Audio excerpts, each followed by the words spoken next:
어리석은 자는 그의 마음에 이르기를 하나님은 없다 하는도다. 그들은 부패하고 그 행실이 가증하니 선을 행하는 자가 없도다. 여호와께서 하늘에서 인생을 굽어 살피사 지각이 있어 하나님을 찾는 자가 있는가 보려 한즉 다 치우쳐 함께 더러운 자가 되고 선을 행하는 자가 없으니 하나도 없도다. 죄악을 행하는 자는 다 무지하냐.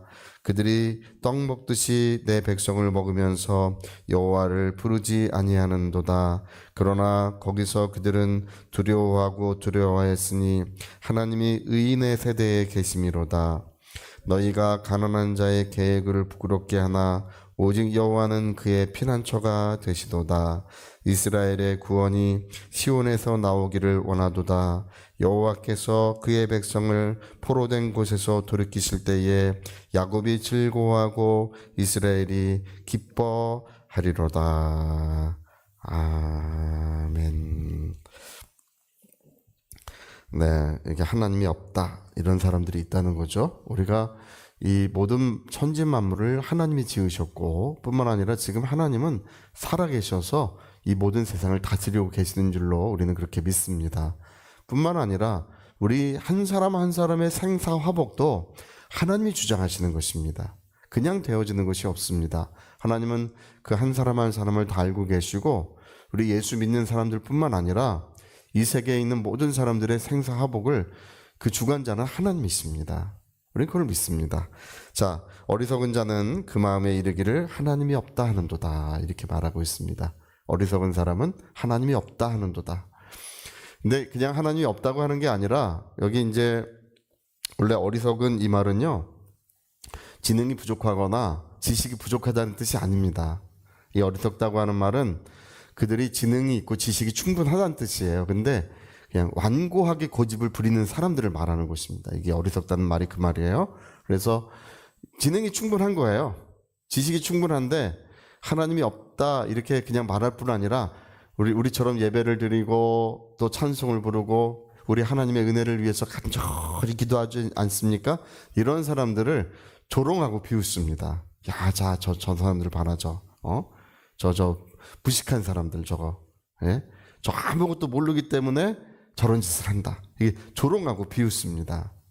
그런 사람들이에요. 그러니까 하나님이 없다 단순히 그렇게 말하는 것이 아니라 이 사람들은 완고하고 고집스럽고 지능이 있는 사람들이에요. 그래서 그걸 비웃고, 예. 근데 이 사람들의 특징은 뭐냐면 그들은 하나님이 없다고 하니까 죄를 짓고 산다는 것입니다. 아주 밥 먹듯이 죄를 짓고 산다는 거예요. 뒤에 보면은 떡 먹듯이 이렇게 말을 하는데요. 우리나라 말이 있잖아요. 밥 먹듯이 거짓말한다. 저 사람 밥 먹듯이 나쁜 짓 한다.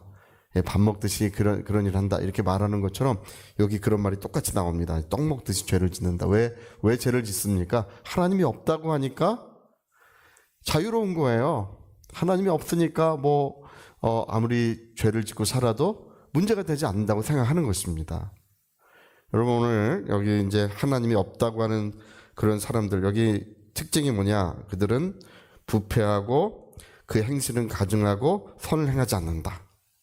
그리고 이 사람들의 특징은 뭐냐 하면 자기의 인생이 아무 의미가 없어요. 자기의 사는 것 자체가 왜 사는지를 모르고 살아가게 됩니다.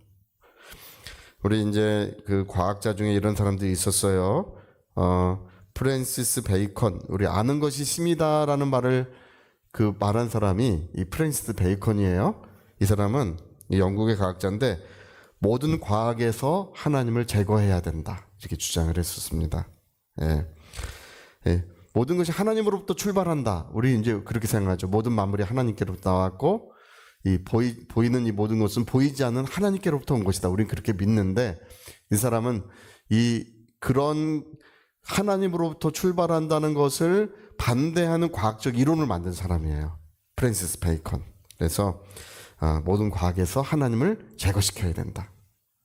그러니까 이 모든 과학이라고 하는 말이지만 사실은 모든 교육, 우리가 학교에서 하나님 인정할 수 없다는 것입니다. 여러분 우리 애들 학교 보내죠? 애들 학교 보내는데 옛날에는 학교 가면 기도하고 시작하고 예배드리고 시작하고 그리고 또 성경을 배우고 그런 일들을 했지만 지금은 이제 그런 모든 것들을 다 없애버려야 된다. 그게 점점 힘을 얻어가고 있습니다. 우리나라도 예전에 사학법 때문에 목사님들이 막 나와가지고 막 큰 우리 대형교회 목사님들 나오셔서 막 머리 깎고 그러셨잖아요. 기억하시는지 모르겠어요. 머리 다 막 깎고 막 반대 목사님들 나와서 반대 시위하고 막 그런 일이 있었습니다. 그 사학법이라고 하는 것이 뭐냐면 기독교 학교에서마저도 예배를 드리는 것을 그냥 강제할 수 없다. 그냥 예배 드리지 않아 그 예배를 없애버리는 거예요. 기독교 학교마저도 교회에서 설립한 학교마저도 성경 교육도 자율적으로 하고 예배도 자율적으로 하는 것이지 그거는 뭐 학생들한테 뭐 해라 말아 할 수 없다. 이렇게 만든 것입니다. 그게. 이렇게 그러면 기독교에서 학교를 왜 세우는 거예요?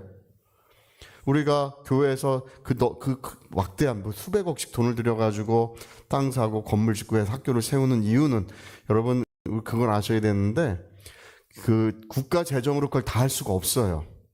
다 할 수 없기 때문에 이런 이런 사회적인 비용을 쓰는 것입니다. 그래서 기독교에서 나서 하는 이유는 우리 하나님을 학생들에게 가르쳐주고 신앙을 우리가 하려고 그 비용 들여서 하는 건데 국가에서 법으로 그걸 못하게 막는 거예요. 그래가지고 그 옛날에 막 그렇게 데모하고 지금도 이제 그런 문제가 계속 있습니다. 그래서 아이작 뉴턴도 우리가 잘 알고 있죠. 나는 하나님이라는 가설을 필요하게 여기지 않는다. 똑같은 말입니다. 과학에서는 하나님을 빼야 된다. 교육에서 하나님을 빼야 된다. 교육의 현장에서 하나님 인정할 수 없다. 이런 주장 때문에요. 지금 아이들을 학교에 보내면 어릴 때부터 그냥 하나님이 없는 사상, 하나님을 반대하는 그런 지식이 끊임없이 주입이 됩니다. 그래서 중학생만 돼도요. 목사님 아드님도 와서 아버지 요즘 고민이 생겼어요. 그래서 왜 그러냐? 그랬더니 하나님이 없는 것 같아요. 이런 고민을 자기 아버지한테 풀어놓습니다. 예전에 미국의 그 가장 유명한 목사님 중에 그 오랄 로버츠 목사님의 큰아들은 나중에 자살을 하셨어요. 그 성령 충만했고 학생회 회장도 하셨고 정말 그렇게 신앙생활 잘했는데 대학에 가서 그런 하나님이 없는 사상이 주입이 돼가지고 그게 너무 고민이 돼서 하나님은 없나 보다. 하나님 안 계신가 보다. 이게 그래서 나중에는 스스로 목숨을 끊는 그런 일까지 벌어졌습니다.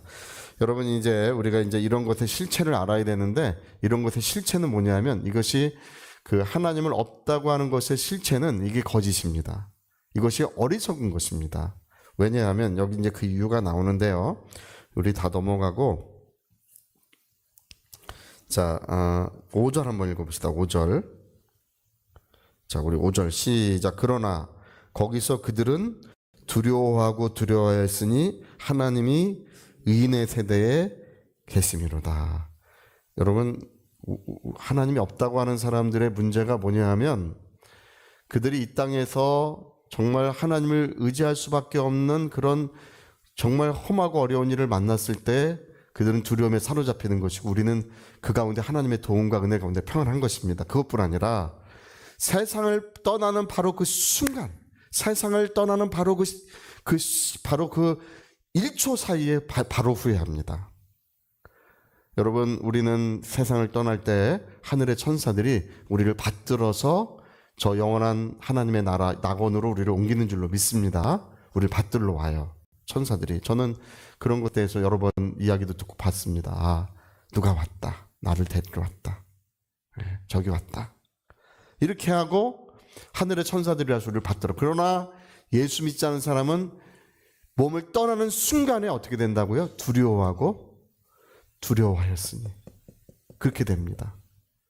하나님 없다고 하는 사람들을 몸을 떠나는 바로 그 순간에 내가 이렇게 몸이 있죠? 이렇게 일어나면 몸을 떠나잖아요. 그러면 몸은 여기 있고 나는 따로 있어요.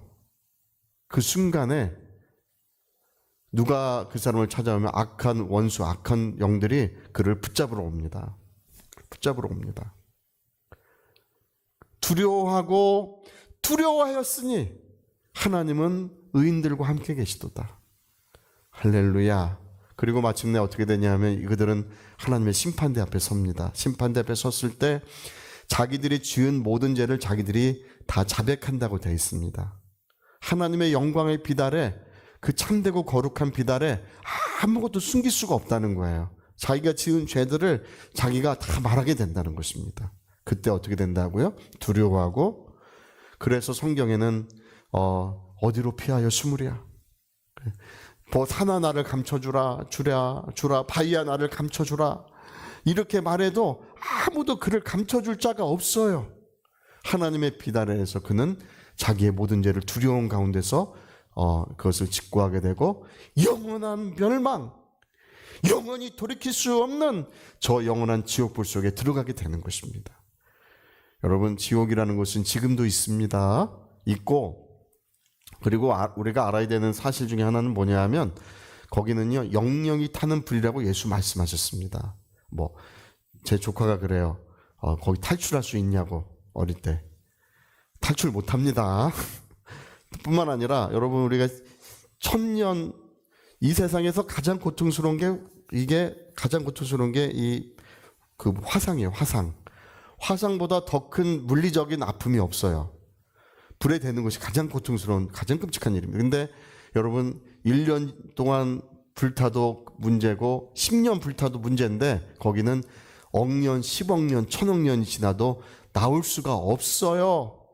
영영이 타는 불이고 예수 말씀하시기를 구더기도 죽지 않는다고 말씀하셨습니다. 그래서 여러분, 성경이 말씀하고 있습니다. 하나님이 없다고 하는 그들은 죄를 밥 먹듯이 짓습니다. 그들은 그들의 하는 일에 선이 없습니다.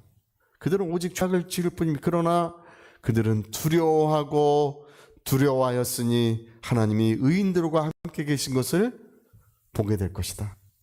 자기들은 심판과 영원한 멸망에 들어가는 것을 나중에는 경험하게 된다는 것입니다. 할렐루야. 그래서 의인들은 영생에, 이런 악인들은 영벌에 들어갈 것을 끊임없이 경고하고 가르쳐주고 있는 것이 바로 이 성경의 말씀들이십니다. 자, 그래서 마지막으로 7절을 같이 한번 읽어봅시다. 시작. 이스라엘의 구원이 시온에서 나오기를, 우리 주 예수 그리스도를 말씀하고 있는 것입니다. 여호와께서 그의 백성을 포로된 곳에서 돌이키실 때에 야곱이 즐거워하고 이스라엘이 기뻐하리로다. 여러분, 우리의 구원과 생명은 예수님밖에 없는 줄로 믿습니다. 할렐루야. 오늘도 모든 두려움 속에서 우리를 지켜주시고 이 세상에서 평안으로 인도해 주시고 이 세상 떠날 때 우리를 저희 낙원으로, 천국으로, 영생으로, 하나님의 사랑 가운데로 예수님께서 우리를 인도해 주신 줄로 믿습니다. 하나님의 은혜의 충만함, 사랑의 충만함이 영원하시기를 예수 이름으로 축복합니다. 할렐루야. 자, 우리 같이 한번 기도하시겠습니다. 우리 한번 기도하실 때 어리석은 자는 그 마음에 이르기를 하나님이 없다 하는도다. 그들은 부패하고 갱실은 가증하며 선을 행하지 아니한다. 그러나 그들이 두려워하고 두려워하는 날이 올 것이다. 바로 하나님이 의인들과 함께 계시는, 바로 예수 믿는 자들을 영생으로 인도하시고 그들은 멸망에 빠져드는 그런 날을 경험하게 될 것이라고 경고하고 있습니다. 우리 위하여 같이 기도하시겠습니다.